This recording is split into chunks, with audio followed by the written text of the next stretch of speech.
Shalom Mister dan teman-teman. Perkenalkan, nama saya Sirmawati Runesi dengan NIM 2403030 Prodi PKGSD.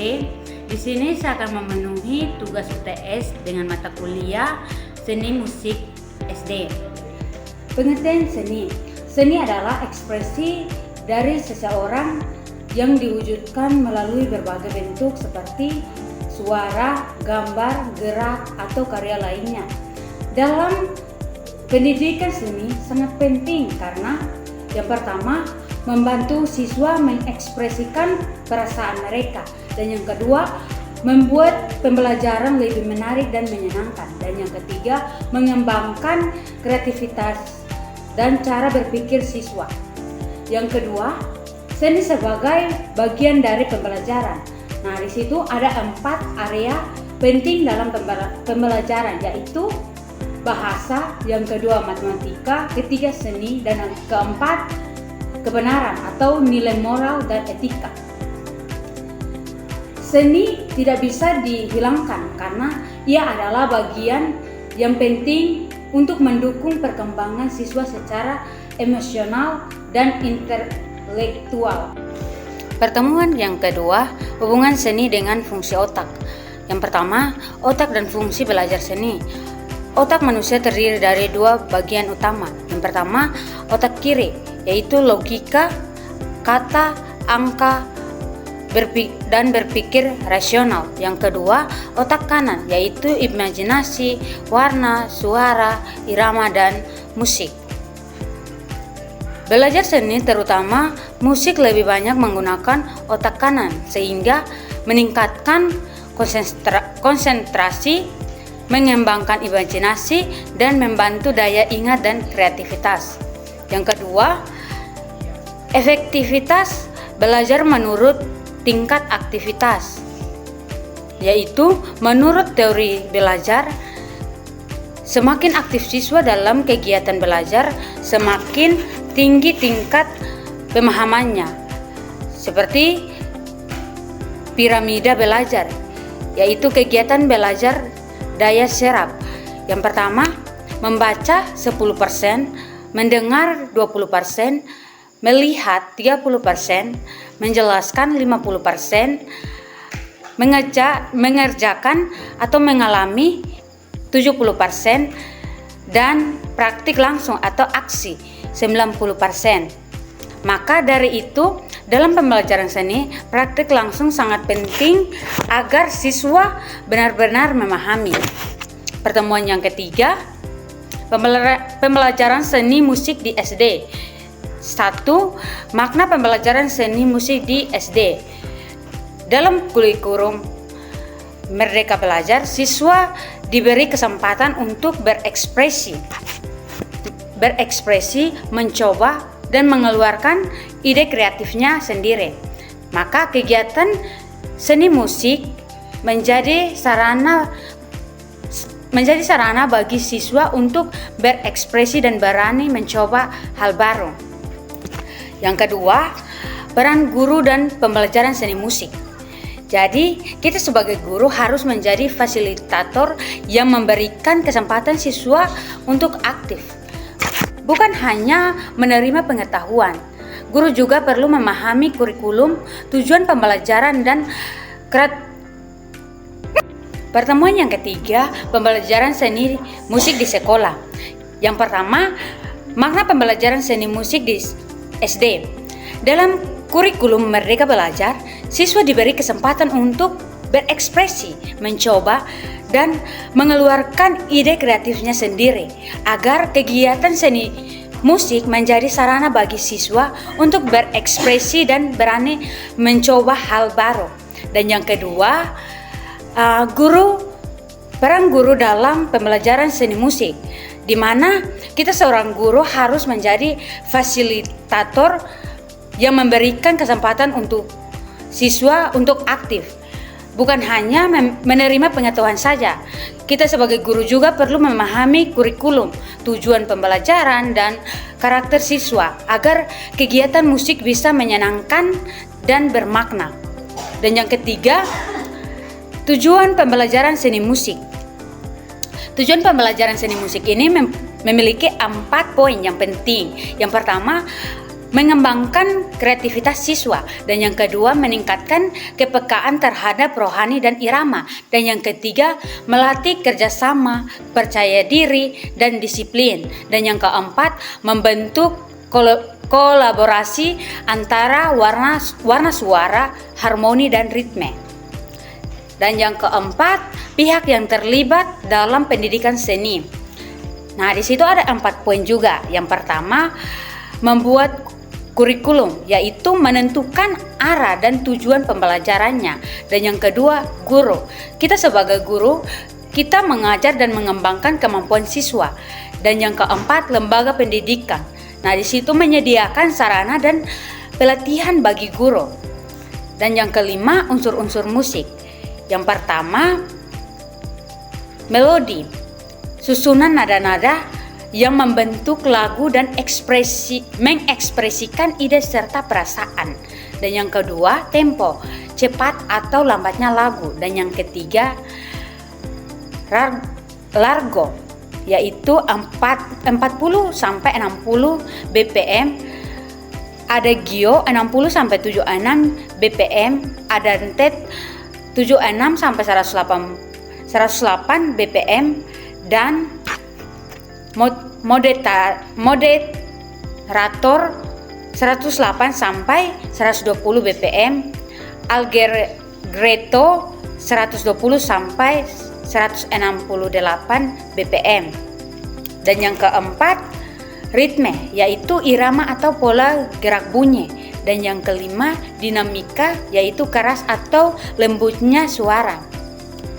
Dan yang keenam, pitch, yaitu tinggi rendahnya nada. Dan yang terakhir, harmoni, yaitu keseleraan nada yang membentuk keindahan musik. Bagian keenam, fungsi musik di SD. Jadi, musik membantu mengaktivitaskan sel-sel otak anak, melatih kreativitas dan mengembangkan kemampuan berpikir serta berimajinasi. Maka anak bisa belajar berekspresi sambil memperkuat kepekaan seni mereka. Pertemuan yang keempat, musik dan otak manusia. Yang pertama, fungsi otak dan musik. Otak adalah pusat dari seluruh aktivitas manusia, termasuk belajar dan berekspresi melalui musik. Dan musik merangsang kerja otak, berpikir imajinatif, kreatif. Maka berkaitan dengan musik, gambar, warna, emosi, dan khayalan. Jadi kedua bagian ini bekerja sama ketika seseorang belajar musik. Otak kiri membantu memahami struktur musik seperti notasi dan pola irama, sedangkan otak bagian kanan mengolah keindahan, emosi, dan ekspresi dari musik tersebut. Yang kedua, kerjasama otak kiri dan otak kanan. Jadi ketika kedua sisi otak bekerja sama, timbul pemahaman dan pengetahuan. Jadi musik membantu mengaktifkan konteks ini karena membuat seseorang lebih mudah memahami dan meningkatkan pembelajarannya. Jadi yang ketiga, kejadian ajaib pada otak. Jadi ia memiliki 3 poin. Yang pertama, otak memiliki sekitar 1 triliun sel saraf. Dan yang kedua, menyimpan lebih dari 100 miliar bit informasi, setara 500 ensiklopedia. Dan yang ketiga, sinyal otak bergerak dengan kecepatan hingga 150 km per jam. Dan terdapat 100 triliun konteks sinapsis, menjadikan komputer paling dunia. Jadi yang keempat, kreativitas dan musik. Jadi kita lebih kreatif jika sering berpikir dan melatih otak kita, otak kanan kita, Akan tetapi kreativitas sering terhambat karena kebiasaannya kita berpikir yang monoton dan cara belajar yang kaku. Maka musik membantu membuka sisi otak kanan agar lebih imajinatif. Dan yang kelima, gelombang otak dan kondisi mental terkait dengan musik. Yang pertama, pengetahuan musik terhadap otak. Musik mampu merangsang berbagai arka otak, terutama yang terhubung dengan emosi, pendengaran, dan memori. Menurut para ahli seperti Ahujar dan Ochar, musik menyampaikan emosi dan perasaan, mengatur suasana hati, dan menyatukan manusia secara universal terhadap tanpa batas dalam bahasa. Yang kedua, proses musik masuk ke otak. Yang pertama, musik masuk melalui telinga dan getaran diteruskan ke gendang telinga, dan ketiga diteruskannya ke cairan telinga bagian dalam, dan yang keempat diterima oleh sel rambut halus di bagian koklean dan diubah menjadi gelombang listrik yang dikirim ke otak untuk diproses. Bagian yang ketiga, pengaruh musik terhadap tubuh. Jadi, musik bukan hanya mempengaruhi otak, tetapi juga tubuh. Agar meningkatkan energi dan semangat, mempengaruhi detak jantung, mengurangi stres dan rasa nyeri, mempercepat penyembuhan pasien, mengatur metabolisme tubuh, mengurangi kelelahan, membantu melepaskan emosi.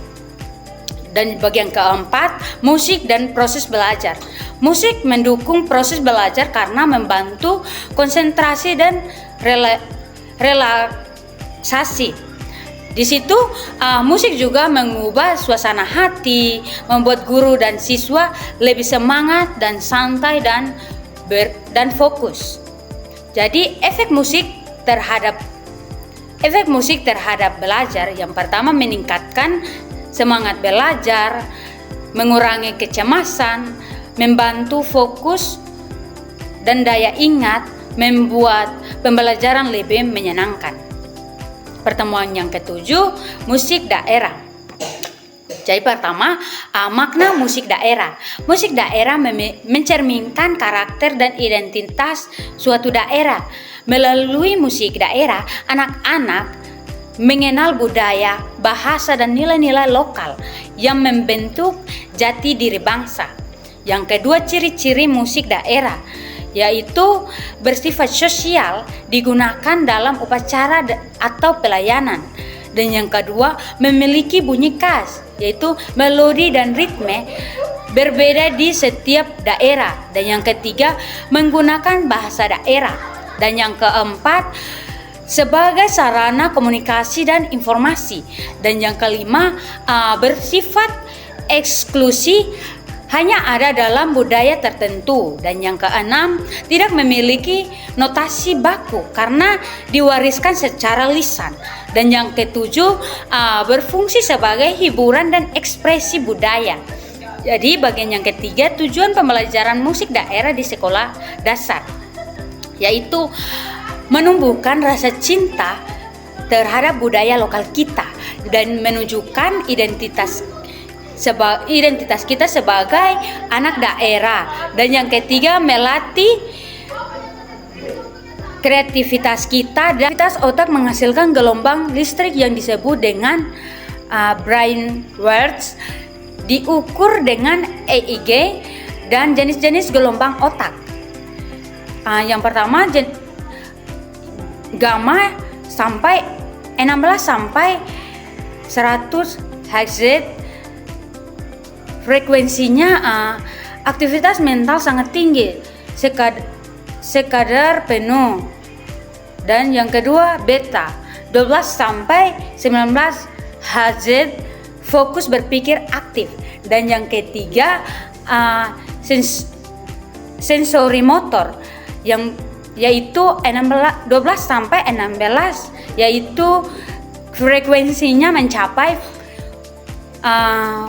fokus tanpa gangguan gerakan. Dan yang keempat dan yang kelima alpha 8 sampai 12 Hz, santai, tenang, meditasi ringan.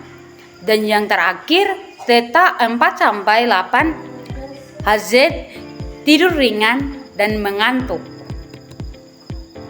Musik dapat membantu mengatur gelombang otak agar seimbang dengan membuat pikiran lebih tenang, fokus dan kreatif. Jadi baik, sekian dari penjelasan saya pertemuan 1 sampai 7. Terima kasih. Shalom.